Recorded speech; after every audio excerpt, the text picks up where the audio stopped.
What's the millennial question? Apparently, millennials as a generation, which is a group of people who were born approximately 1984 and after, are tough to manage.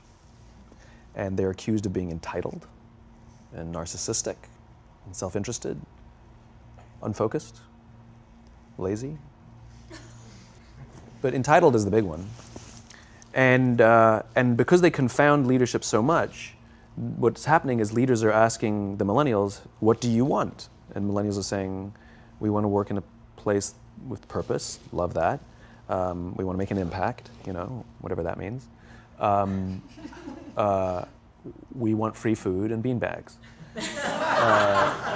And so somebody articulates some sort of purpose, there's lots of free food and there's beanbags, and yet for some reason, they're still not happy. And that's because they're missing, there's a missing piece. What I've learned is that I can break it down into 4 pieces, right? There are four things, 4 characteristics.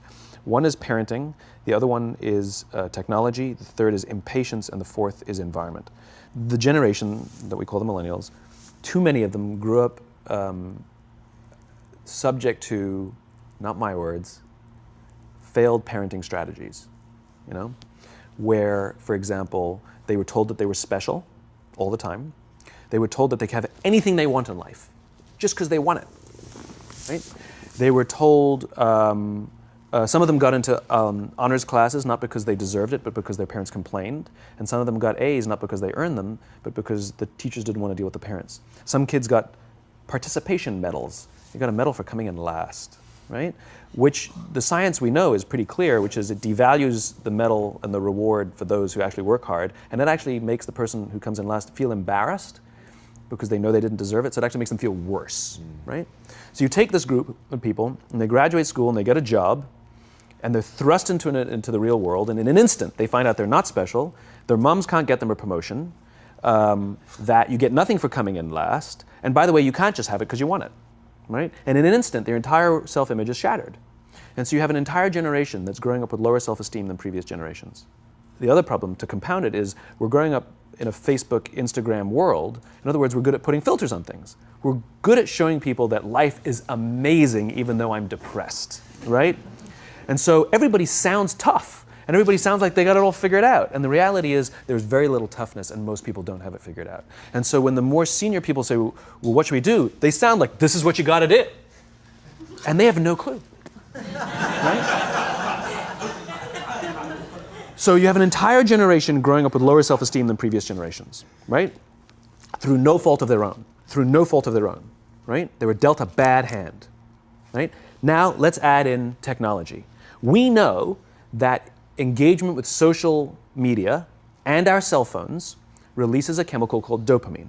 That's why when you get a text, it feels good, right? So we've all had it where you're feeling a little bit down or feeling a bit lonely, and so you send out 10 texts to 10 friends, hi, hi, hi, hi, hi, because it feels good when you get a response, right?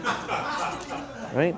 It's why we count the likes. It's why we go back 10 times to see if my Instagram is growing slower, did I do something wrong? Do they not like me anymore, right? The trauma for young kids to be unfriended, right?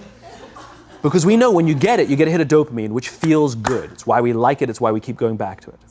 Dopamine is the exact same chemical that makes us feel good when we smoke, when we drink, and when we gamble. In other words, it's highly, highly addictive. Right? We have age restrictions on smoking, gambling, and alcohol, and we have no age restrictions on social media and cell phones, which is the equivalent of opening up the liquor cabinet and saying to our teenagers, hey, by the way, this adolescence thing, if it gets you down. But that's basically what's happening. That's basically what's happening, right? That's basically what happened. You have an entire generation that has access to an addictive, numbing chemical called dopamine through social media and cell phones as they're going through the high stress of adolescence. Why is this important? Almost every alcoholic discovered alcohol when they were teenagers. When we're very, very young, the only approval we need is the approval of our parents. And as we go through adolescence, we make this transition where we now need the approval of our peers.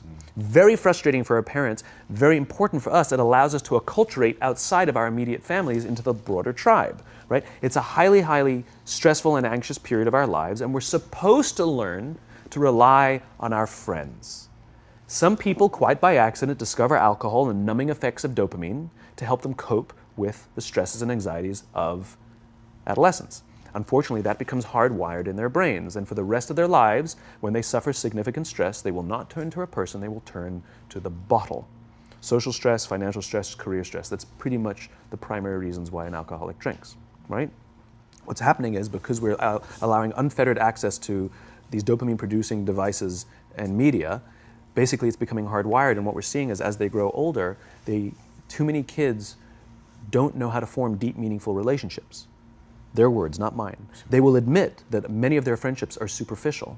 They will admit that their friends, that they don't count on their friends, they don't rely on their friends, they have fun with their friends, but they also know that their friends will cancel on them if something better comes along. Deep, meaningful relationships are not there because they never practice the skill set, and worse, they don't have the coping mechanisms to deal with stress. So when significant stress starts to show up in their lives, they're not turning to a person, they're turning to a device, they're turning to social media, they're turning to these things which offer temporary relief. We know, the science is clear, we know that people who spend more time on Facebook suffer higher rates of depression than people who spend less time on Facebook, right?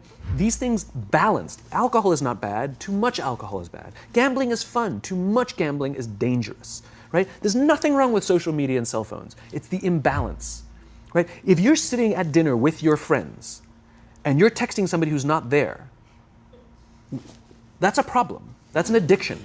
If you're sitting in a meeting with people you're supposed to be listening to and speaking, and you put your phone on the table, face up or face down, I don't care, that sends a subconscious message to the room that you're just not that important to me right now, right? That's what happens. And the fact that you cannot put it away is because you are addicted, right? If you wake up and you check your phone before you say good morning to your girlfriend, boyfriend, or spouse, you have an addiction. And like all addiction, in time, it'll destroy relationships, it'll cost time, and it'll cost money, and it'll make your life worse, right? So you have a generation growing up with lower self-esteem that doesn't have the coping mechanisms to deal with stress, right? Now you add in the sense of impatience, right? They've grown up in a world of instant gratification. You want to buy something, you go on Amazon, it arrives the next day. You want to watch a movie? Log on and watch a movie. You don't check movie times. You want to watch a TV show? Binge. You don't even have to wait week to week to week, right? I know people who skip seasons just so they can binge at the end of the season, right? Instant gratification. You want to go on a date? You don't even have to learn how to be like, hey. You don't even have to learn and practice that skill. You don't have to be the uncomfortable one who says yes when you mean no and says no when you mean no, but yes when you... You don't have to swipe right. Bang, I'm a stud. Right? You don't have to learn the social coping mechanisms, right? Everything you want, you can have instantaneously. Everything you want, instant gratification. Except job satisfaction and strength of relationships, there ain't no app for that. They are slow, meandering, uncomfortable, messy processes. And so I keep meeting these wonderful, fantastic, idealistic, hardworking, smart kids. They've just graduated school. They're in their entry-level job. I sit down with them and I go, how's it going? They go, I think I'm going to quit. I'm like, why? They're like, I'm not making an impact. I'm like, you've been here 8 months. You know?